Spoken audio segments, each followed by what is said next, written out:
A day or so before I recorded this segment, I sat down to spend some more time with the game. And while I was looking at things, flipping through cards and reading through the manual, I was reminded of a song by one of my favorite bands, Tears for Fears. And that song is Mad World. All around me are familiar faces, worn out places, worn out faces, bright and early for their daily races, going nowhere, going nowhere. And I find it kind of funny and I find it kind of sad. The dreams in which I'm dying are the best I've ever had. I find it hard to tell you because I find it hard to take. When people run in circles, it's a very, very, very mad world. And I think that's just a perfect song for this game.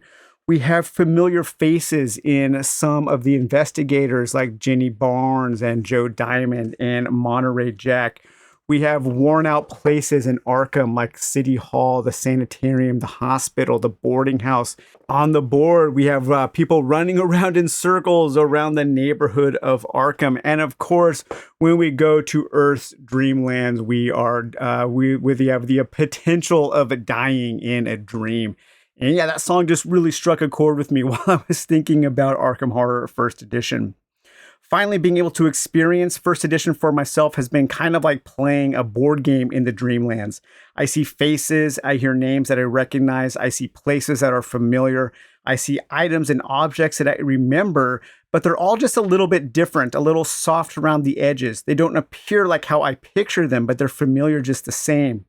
Going in a reverse chronological order and how one experiences something can be a bit awkward sometimes, for sure. I sometimes imagine gamers who were interested in video game like Elden Ring going all the way back to its genesis in something like Kingsfield. And that would be in for a world of shock, but they would still see that kind of familiarity. I approach my look at Arkham Horror First Edition as I might a video game demake. For those of you who are unfamiliar with a demake, they purposefully make an older version of a newer game. So that's kind of how I looked at Arkham Horror. And armed with that knowledge of what would become later, I was able to frame things properly. In the case of Arkham Horror First Edition, it's been mostly a good and positive thing, if a little bit on the expensive side. Arkham Horror First Edition has what most people would recognize from the much bigger and much more polished and infinitely more popular Second Edition.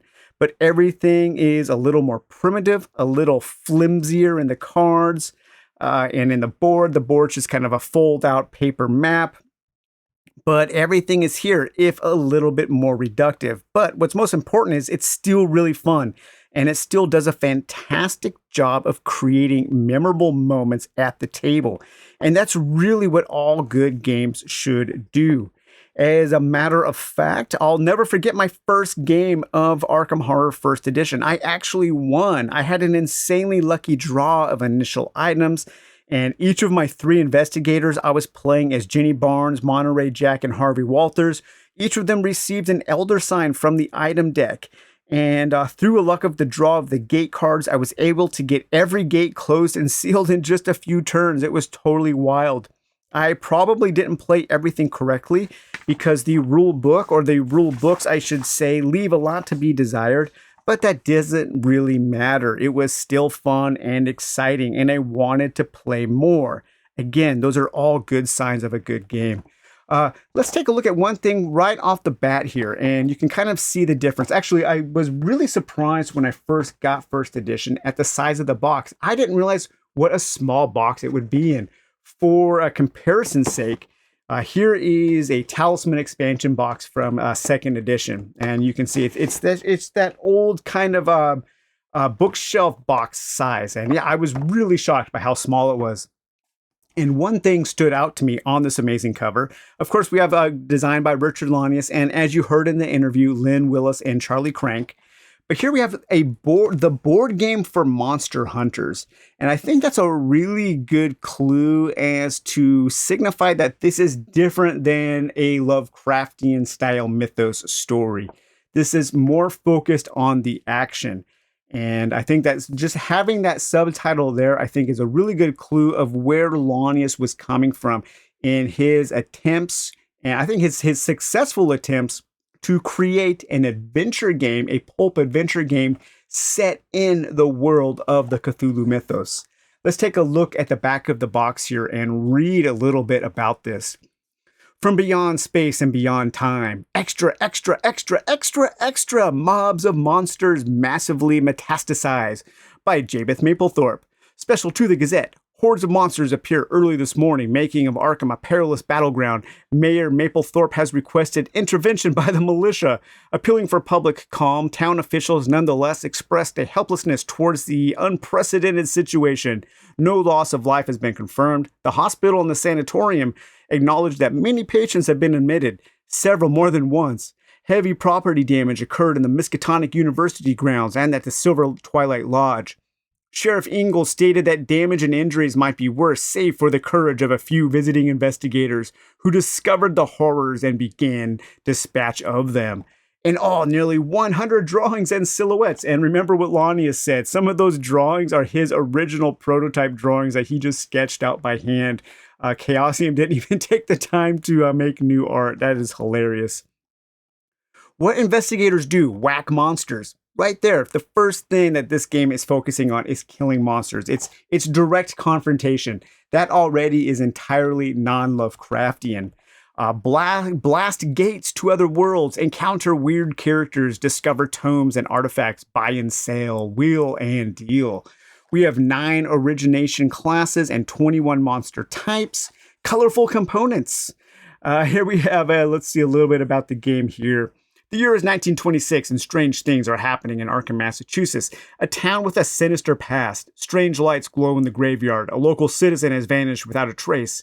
Hear the odd fluting in the woods. The people of Arkham are near panic, and only you, brave investigators, can rescue them from unimaginable evil. Arkham Horror is playable with up to 8 players, and it's co-op, yes. As fearless investigators, the players seek to uncover the strange events and stranger beings behind the placid facade of this New England town. Duty and fortune may separate the investigators. Injury, mental shock, or magic can affect or remove them from the game. The arcane powers of the Cthulhu mythos, a sinister amalgam of alien beings and human cultists, have come to Earth by means of magical gates. If the investigators destroy these gates before the space-time continuum is irrevocably strained, then the players win. If too many gates open, the players lose, and Arkham is overrun. Exploring its streets, buildings, woods, and parks, the investigators meet helpful and hindering people, find magical-laden books, and discover, trade for, or purchase helpful items. No player loses unless all the players lose, nor is any player eliminated from the game before it ends. Losing one investigator, another is chosen, and play is renewed. So yeah, as you can tell from the description, it sounds a lot like Arkham Horror 2nd Edition, and it kind of is. We have a lot of the things that we all love about the later editions of this game. And let's take a look at some of those things, starting with the investigators. So we will see some very familiar names and possibly some familiar faces here. We have Jenny Barnes, we have Joe Diamond, we have Monterey Jack, Harvey Walters, Carolyn Fern, Mandy Thompson, Gloria Goldberg, and Vincent Lee. All of these characters have appeared in other Arkham Horror games. And I never even thought about them being in this game. I was kind of surprised when I found out they were, and I think that is really cool. However, there are some differences. Here are some of the differences. We don't have any backstories. We have nothing really to differentiate these characters. The characters don't have backstories. They don't have their own desires. They don't have their own background. And they also lack an innate skill that makes them different from each other. They do have some different stats, though. And the 4 stats are fast talk, fight, knowledge, and sneak. And so those are the things that you are using to roll under when you do your stat tests. In this game, Arkham Horror 1st Edition does not use a D6 dice pool system. It uses a D6 system, and you're usually trying to roll low. You're usually trying to meet or beat under your skill. So if you were to do a fast talk check, you would have to roll a 3 or under for Jenny Barnes to do fast talk. And fast talk in this game is something that can be used when you buy something to barter and to lower the price.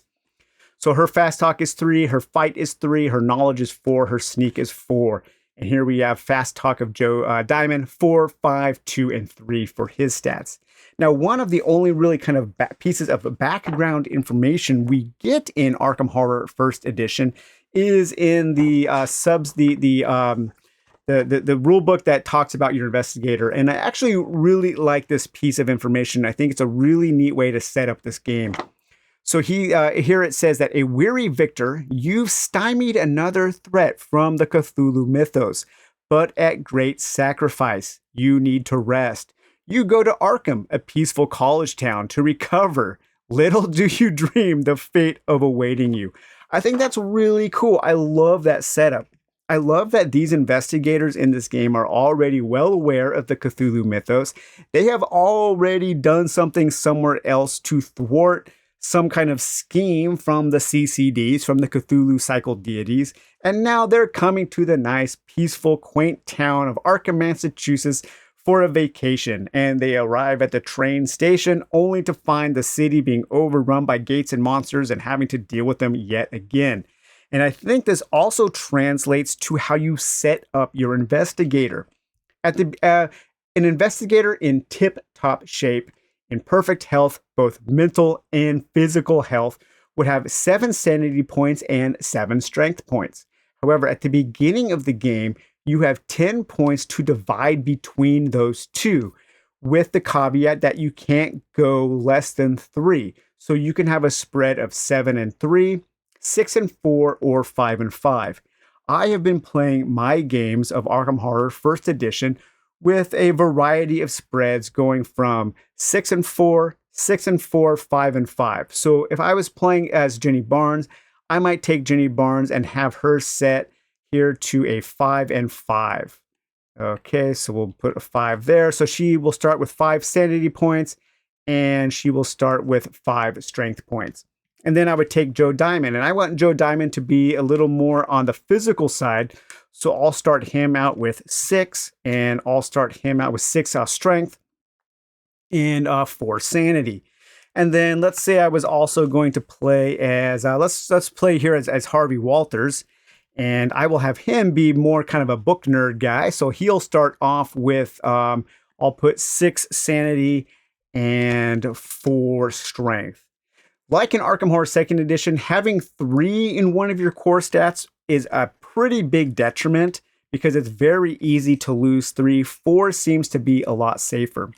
Now let's take a look at the miniatures that you get with this game. So here we have Harvey Walters. As you can see, Harvey Walters here with the detail there. And we have Jenny Barnes. There's a look at Jenny Barnes. I'm sure people who like miniatures can paint these up and make them look really cool. And then we also have Joe Diamond here. And you'll get a picture of each of the other miniatures on the cover there. There we have Monterey Jack, or on their character card. There we have Carolyn Fern and Mandy Thompson, Gloria Goldberg, and Vincent Lee. So yes, the miniature craze was going all the way back to 1987. Yeah, okay. So we have our investigators here. And when you set up the game, all the investigators arrive into Arkham at the train station. So they all start here at the train station. Each of your each of your investigators will start with 3 items. And here we return to that kind of a dreamlike familiarity where a lot of these things will be familiar, but also slightly different. So let's take a look at the items. We have the Sword of Glory is a magical item. So again, in this game, there are monsters, there are things that are immune to, that are resistant against physical attacks or maybe magic attacks. So you have to have certain types of attacks to beat certain monsters. So we have magical. We have a shotgun here. It's a physical attack. And combat is pretty simple in this game. You will take your fight skill and you will add any bonuses. You will roll, and then you will try to hit a target number or above to do damage. So pretty simple. A little more straightforward than the dice pool system, but I do prefer the dice pool system that was used in 2nd edition. Here we have a Dragon's Eye, a magical item. In this black gem of unnerving aspect is dashed to the ground. It banishes any one Mythos monster from Earth or closes any one gate. Lose D6 strength points from the concussion. Use once, then discard. We have our alien spectacles. That's kind of a trimonical or a tri-spectacle or something. Here we have the Lamp of Alhazred. Its blaze adds a +3 magical attack whenever you wish. This is a one-handed weapon used for the rest of the game. We have our 38 revolver. We have our taxi whistle because as you move around on the board, you can take a taxi to get to certain places much faster. We have a knife. We have a healing stone, another shotgun, brass collar. We have an auction, and this is a really weird card because this is a, well, it's interesting to think about, and this kind of points to maybe one of the design flaws that Lanius came up with, or that is apparent in this game. And that is, even though it is co-op, there is also still a little bit of a competitive nature to the game. And I think back then it was just really hard for people to wrap their heads around a game that wasn't competitive in some way. And so we do have this pamphlet here, the Welcome to Arkham pamphlet. And this tells you a little bit about the game. Actually has some errata on here that they discovered after they printed the game. And we do have our component listing there. But here we have the Roll of Honor. And here is where you write down the winner of your cooperative game, because the winner is whoever collects the most gate trophies and monster trophies. And so even though this is cooperative, there still is that competitive edge. And the auction card works that way. However, I think modern gamers who want to play 100% cooperatively could actually use this card to great advantage, because what this card does is, when somebody plays this auction card, you draw a certain number of items and then you have an auction. Well, if you're playing cooperatively, nobody should bid anything except for the one player who really needs it can bid $1 and get any item for $1. So it does kind of break that style of play. And playing this game solo, some people have come up with some house rules to use this auction card. Usually, if I draw the auction, I just kind of ignore it and draw something else. Here we have a submachine gun. Here we have our Elder Sign. I believe there are 4 Elder Signs in this deck. And like in a second edition, this sign can be used to destroy a gate and also sealing a gate, sealing a location so that more gates can't appear there. And the way you win this game is starting at the end of the second turn, you need to have all of the gates closed. And a gate opens every turn. The way you lose is every time a gate opens, you move up on the doom track. And if you ever get to 14, then too many gates have opened and you lose the game. If any of your investigators reach 0 sanity or 0 strength while in Arkham, they go to this hospital or the sanitarium and they can get well. If they ever lose, they go down to 0 strength or 0 sanity in the other worlds here, like in the Abyss or the other dimension, or Arlier or Yuggoth or the Earth's Dreamlands, then they perish, they get lost in time and space, they're out of the game, and the player will roll up a new character with new starting abilities, and they will start back at the train station. So we have our Elder Signs there, we have our Flute of the Outer Gods, we have our Blue Watcher of the Pyramid, another Elder Sign, the Ruby of Arlier, another auction card, the Silver Key, the Silver Bullet. A Silver Bullet is used to kill one of the monsters. You have a werewolf. We have Dynamite and 45. And yeah, so just a whole bunch of the same kind of style of items that we see in Arkham Horror 2nd Edition. And it's really cool to see where those came from. So if we give those a mix, and then let's just build out Jenny Barnes here as an example. So Jenny Barnes would start with 3 items. We'll discard the auction. She'll start with the brazened head. She'll start with an 18 a Derringer and a silver bullet. So not a great collection of starting items, but hey, sometimes you get that great collection and sometimes you don't. Characters, investigators will also start with 1 spell. And once again, we're going to see a lot of similar spells here. And to cast a spell, you roll under your knowledge stat here. So Jenny Barnes would have to roll a 4 or under to cast a spell. Here we have the Mist of Arlier, and that is to successfully avoid an enemy, to sneak past an enemy. We have the Bind monster. Banish monster from Earth. Monster attacks target or gate, so you can control the monsters to have them do your bidding. We have a Power Drain. We have the Dread Curse of Azathoth. We have Power Drain again. We have Find Gate. We have Flesh Ward and Bind Monster. Find Gate, Shriveling. Bind Monster. The Power of Ibn Ghazi. We have a Healing Spell, another Bind Monster, Mists of Arlier, the Wrist of Arlier, a Healing Spell, the Power of Ibn Ghazi, Find Gate. So not a ton of variety. There was more variety in the spells, but you'll recognize a lot of them. And each of the investigators also starts with one spell. So let's see Jenny Barnes' starting spell, the Power of Ibn Ghazi. It's a +7 magical attack. I have to do a successful knowledge check to cast the spell. And it also costs 1 sanity, but that gives me a +7 to attack monsters who need magical attacks to defeat them. Okay, we also start off with a charity card. And the charity card is a card that you can take down here to the Dagon mission. And if you go to the mission and you are a character that has the lowest amount of money, the fewest items, or I believe also the fewest spells, the Order of Dagon will give you some of those items to make up the difference, but then you are in debt to them. And the next time you kill a monster or close a gate, that trophy gets donated to the mission. And so again, that kind of points to that semi-cooperative, semi-competitive nature of this game. If you are playing to be the #1 investigator, you don't want to use that card because you will lose a victory point for your total at the end. And then finally, each of the characters will also start with $13. And so we have our $5 bills here with Lovecraft's face on there. He's also on the 10. Wow, Lovecraft was on the 5 and the 10. Maybe they could have put like Clark Ashton Smith on one of these or something. But we have two $10 there. And then we have our $1 bills here with old George Washington. And so each of the investigators will start with $13 and also 1 skill. And so here we have our skill cards.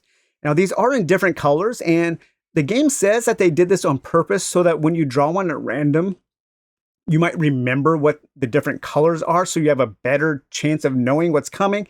I don't know, that seems a little weird to me, but these skills will just add 1 to one of your abilities, such as Fast Talk, Fight, Knowledge, and Sneak.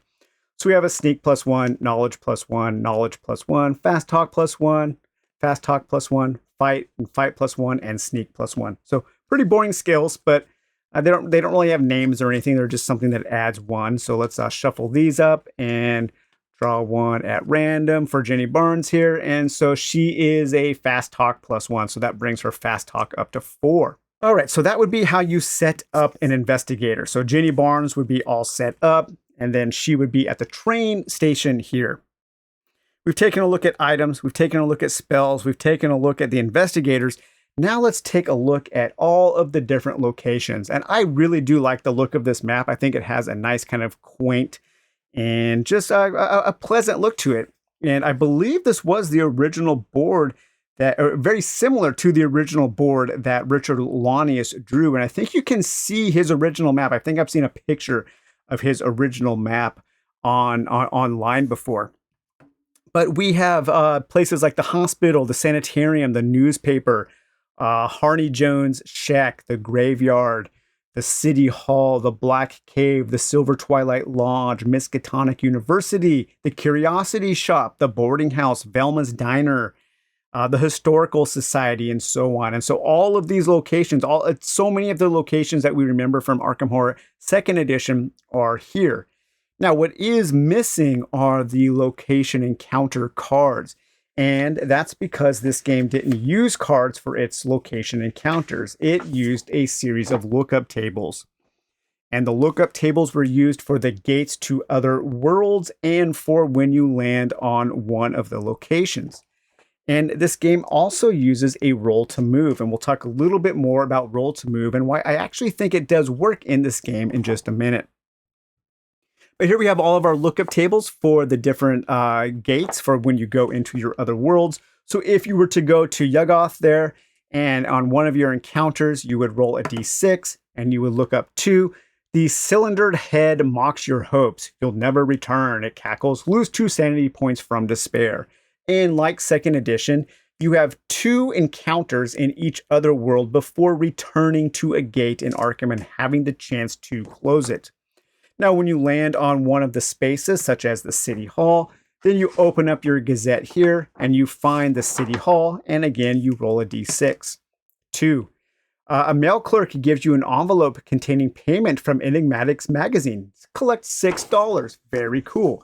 So here we have all of our different lookup tables for the Black Cave, the Dagon Mission, the Boarding House, Dark's Carnival, Devil's Beach, City Hall, the Curiosity Shop, Founder's Rock, the Graveyard, Harney Jones Shack, Lake Miskatonic, the Library, the Historical Society, the Lighthouse, Miskatonic University, the Hospital, and Hibbs Roadhouse. We also have the newspaper, Silver Twilight Lodge, North Church, the train station, Velma's Diner, police station, Shunned House, the sanitarium, and the woods. And so in second edition, these would all be decks of cards. And what's interesting is they handled it very similarly in that when you go to Harney Jones Shack here, you will always roll a 6. And so you will roll a d6. So you have the opportunity to have the same encounter multiple times in a row. And that is kind of the same in Arkham Horror second edition, because you're supposed to shuffle those decks after every encounter. So you have the chance to come across the same thing more than once. Now, there was a planned expansion for Arkham Horror First Edition, and it never came out, but some of the files can be found on Board Game Geek. And some of those files introduced alternate lookup charts for all of the existing locations. And so if you get this game, you can actually print out the new lookup charts, so you will have more variety in what you're trying to do. The planned expansion also had a different map that had different other worlds. So instead of the Abyss, another dimension, City of the Great Race, Earth's Dreamlands, the Great Hall of Solanio, the Plateau of Lang, Arlier, or Yuggoth, we had Atlantis, Carcosa, Formalhat, the Hall of Nyarlathotep, the Hideous Caverns, Frozen Hyperborea, Interior of the Moon, Irem, City of Pillars, the Nameless City, Saturn, the Throne of Azathoth, and Volusia. And so I guess you could play where you could just substitute these for those to have a little bit more variety, but you don't get the monsters associated to these new gates. But I think that was pretty cool that they did allow this kind of old piece of documentation to be reprinted and made available on Board Game Geek. So in addition to the investigators and the locations being similar, the monsters are also somewhat similar. And you will recognize a lot of them. What you may not recognize is the Great Old Ones. And that's because in first edition here, the Great Old Ones are not scenarios. They don't really change up the game. As a matter of fact, they are just on small tokens, just like all of the other monsters. What's different is that they are called powers. And they come out with gates because you will draw monsters randomly from a bag. I don't have a Crown Royale bag to draw my monsters from in this game because one won't fit in the box. So I have a small bag here to put all of my monster tokens in. But let's set up a gate first, because that's what you do at the beginning of the game. You set out one gate and 3 random monsters. Now, my copy of the game was missing 1 gate card, so I had to make one. And the color is off a little bit, but hey, you know what? That doesn't really bother me too much. But you will shuffle up your gate cards, and then you will actually roll 2d6, and you will look at this gate appearance table just off the camera here to determine where they come from. If you roll a 7, a gate will appear at Founder's Rock. So Founder's Rock is kind of the most unstable location in first edition. And you will also have extra monsters. So you have a really good chance of hitting Founder's Rock. But let's see where our first gate would show up. 4. So if we look up 4, it will show up at the lighthouse. And the lighthouse is right here. So we will draw our gate. We don't know where that goes until we investigate it. So we put a gate token or a gate card right here on the lighthouse. And then we would draw 3 monsters at random. But if we return back to the goos, back to the great old ones, those are represented by these black tokens, and they're called powers. And they don't move. They just protect gates. They are gate guardians. And when you destroy the gate that they are guarding, then they get sent back to that realm. And so as far as the goos go, we have Ithaquah, we have Ganatanothwa, we have Yog-Sothoth, Cthulhu, and Shub-Niggurath. So those are the great old ones. And again, they are just gate guardians. And then we also have our kind of standard creepy monsters. And those are represented by these black tokens here. And so we have things like the Maniac, we have a vampire, we have a ghost, we have a werewolf, another maniac, another ghost, a maniac, and a zombie. And so these will all get thrown into the bag to draw randomly.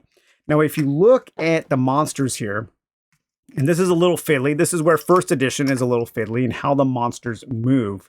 They will have a facing corner.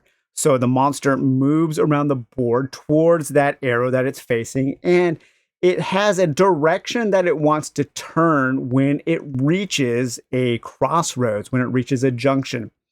And the maniac here will always turn towards the right, towards that circle, and it moves 5 places. So if the, let's say that the maniac was here on this taxi space, it was the Mythos turn. We have to move our monsters. We would move the Maniac 5. So 1, 2. Now it comes to this junction and it turns right. So 2, 3, 4. And again, it turns right. 5. And so that is how the monster, how the Maniac would move around the board. Some monsters turn left. Some monsters turn right. Sometimes that traps monsters in a little area in a corner. So a monster might be guarding just this area or guarding just this part of the neighborhood or maybe just this part. Sometimes they wander more aimlessly around. I think that's pretty cool. It's a little fiddly to keep track of, but it does make it so the monsters do have a rudimentary form of AI that keeps them moving around. And that kind of points to why I think that the roll to move works in this game.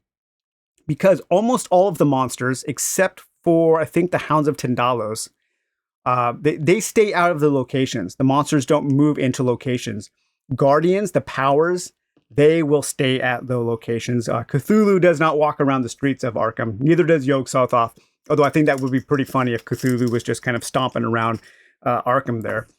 But you really want to race from one location to the next. You don't want to be caught in the streets of Arkham in this game because you will get attacked by a lot of monsters. And I think rolling to move kind of simulates the danger of moving from one location to the next to avoid that kind of peril. So that's why I do think that roll to move does kind of work here.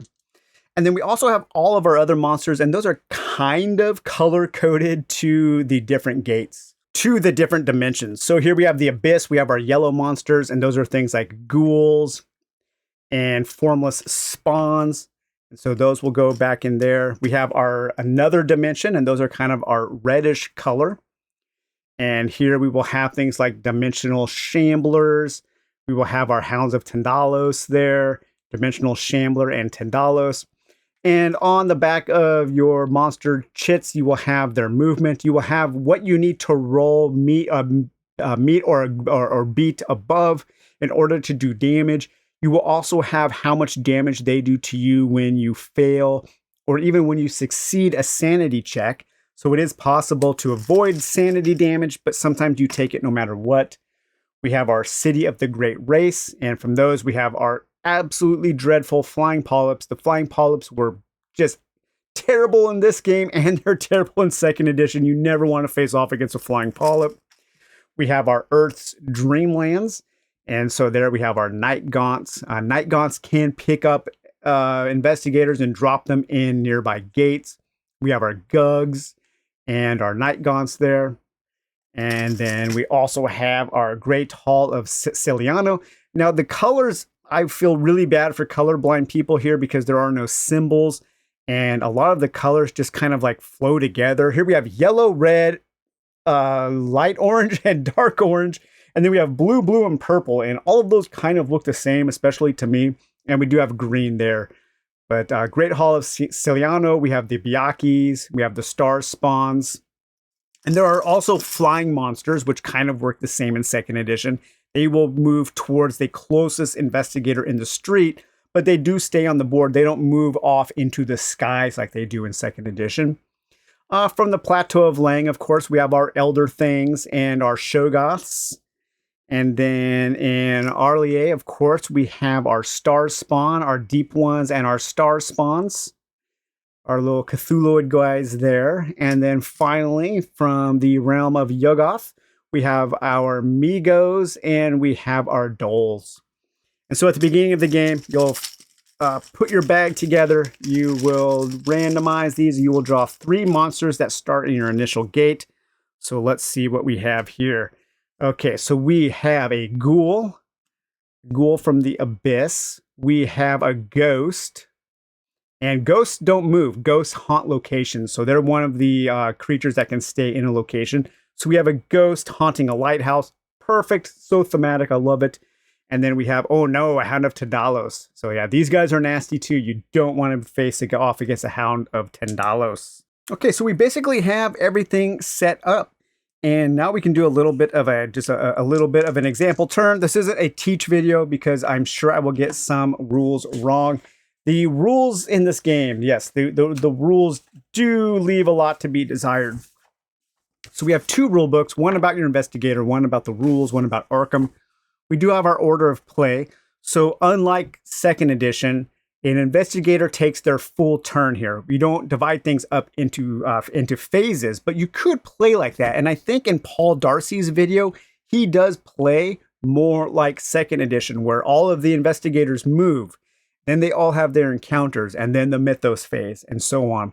But I'm pretty sure that the rules as written, you do all the steps, and then it's the next investigator's turn. So the first thing we do is the investigator acts. We can wait, we can move, or we can move and take a taxi. We could wait at the train station and have a random encounter there to see what happens, or we could move. It's hard to get to a location on your first turn unless you roll really well for movement, or you have a taxi whistle.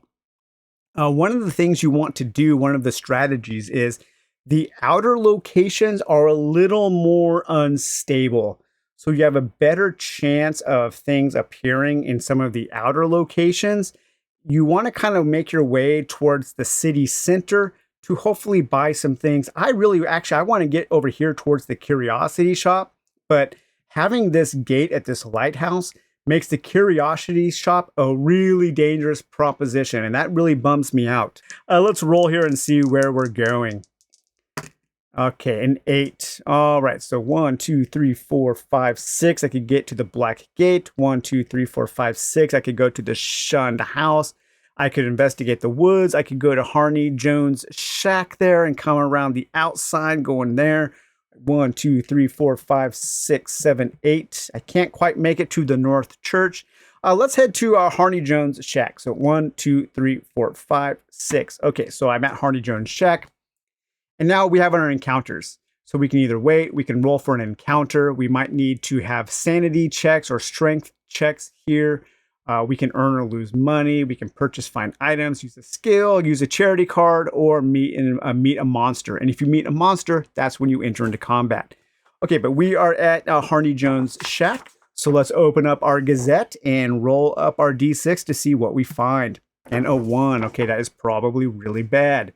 Harney Jones' shack. A monster appears. Yes. So a monster is hanging out at Harney Jones' shack. And so when a monster appears, you draw a random monster. And what do we have here? We have a dimensional shambler. And so we would have to fight this dimensional shambler now. Because the monster appeared, it doesn't actually stay on the board. We go through our rounds of combat, or I can sneak by it and avoid it because it doesn't have ambush or anything like that. And then it would actually just go back into the bag. And so combat, again, is pretty simple. We have to hit an 11 or higher in order to hit that dimensional shambler. But the first thing you do when you face off against the monster is you have a sanity check. If we pass our sanity check, we take 0 sanity damage. If we fail it, we take 2 sanity damage. Jenny Barnes has a 5 of sanity. So as long as I don't roll a 6, a 5, I pass the sanity check and I don't take any damage. Now, she can fight the Dimensional Shambler. The Dimensional Shambler is not immune to physical damage, so I can do a fight check. So that'll be a 3. And let's see, do I have any weapons? I do have my Derringer, which gives me a +2, so that's a 5. If I was fighting against a werewolf, I could discard my silver bullet to kill the werewolf. So I'm getting a +2 and a +3, a 5. I would have to get a 6 in order to even do damage to the Dimensional Shambler. At a 6, yes, 11. All right, so we hit the Dimensional Shambler. I take the Dimensional Shambler as a trophy. It's off the board. If it stayed on the board, that's when it would go back into the bag.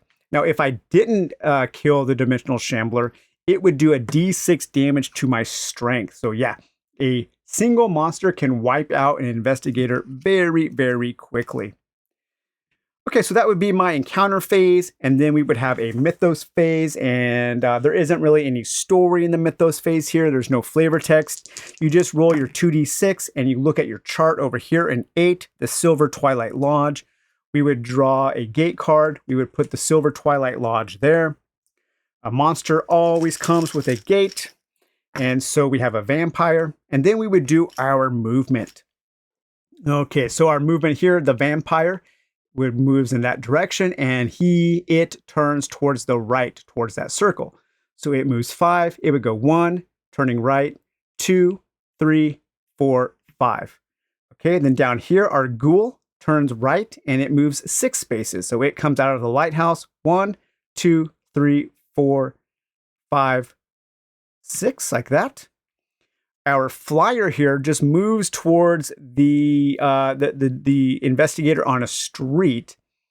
And so I'm a little unclear about how these guys move if there are no investigators on the streets. And so I think they just kind of move towards the investigator that's at a location, and they are moving 8. So 1, 2, 3, 4, 5, 6, 7, 8.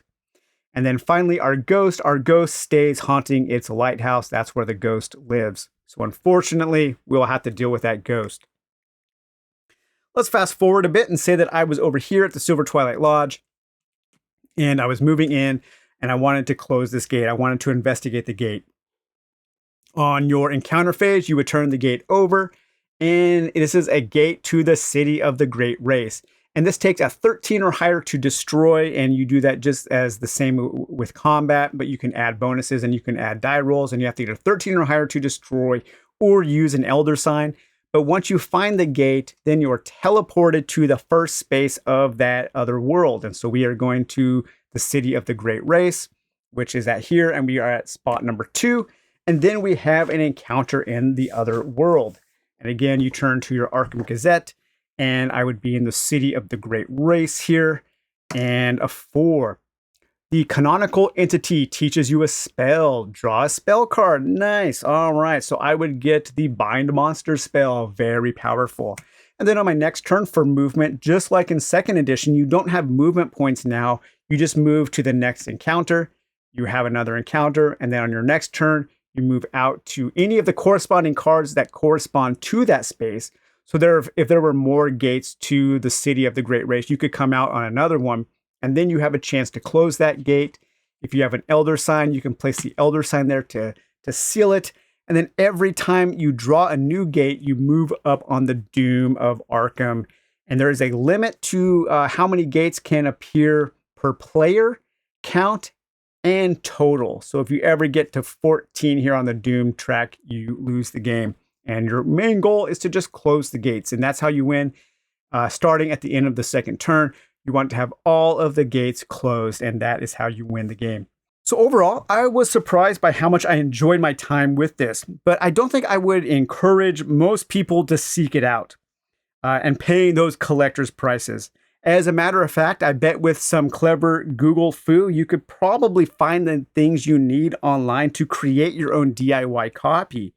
And it would probably be as good, if not better quality. But there is a lot to like about Arkham Horror 1st Edition. And I'm really happy that I decided to start this series with this game. And I'm very happy that this game is now part of my collection. At first, I wasn't sure if I would ever play this game in lieu of second edition or Eldritch Horror or Elder Sign. You know, it is so old, it is kind of archaic, it is primitive, it is simple and reductive, but it's still really fun. I think this game has kind of a different feel than the other games. It's smaller, it's easier to set up, it's faster playing, and it's not nearly as fiddly as the other games. And so I think there are times in the future where when I want to play an Arkham Files game, I would actually choose first edition over second edition. However, I still like second edition a lot more because I enjoy that art and that they used in the Fantasy Flight games. And I like just, it has an abundance of stuff that is super cool. I like Eldritch Horror more. I do like Elder Sign more and the other games more, but I'm so happy to have this as part of my collection and just kind of this historical piece of gaming history here. It also comes with a few other things. We have a Chaos Inquirer. This is a 1989 winter product list. So we have some things. I love seeing these old advertisements. We have the Miskatonic U graduate kit that you could buy for $9.95. And we also have some more errata there for some certain things. They talk about some of the colors and how they weren't able to get the colors to match because as you close certain gates, monsters of that color also get destroyed. And with some of the monsters, some of the chits, it's really hard to tell what color they actually are. But yeah, overall, I am very happy with Arkham Horror First Edition. I'm so happy that I got the opportunity to experience this game. It's one that I've known about for a long time. And I just feel very happy that I was able to experience this kind of piece of gaming history. And to see where the board game style of Call of Cthulhu, of the Cthulhu mythos began, and to see the seeds that Richard Olanius planted here and how those seeds would grow and flourish into second edition and to all these other games has been a really, really great time. So, all right, you guys, well, I hope you enjoyed this super epic first episode of the Arkham Horror Retrospective. We will see you next time. Take it easy. Bye-bye.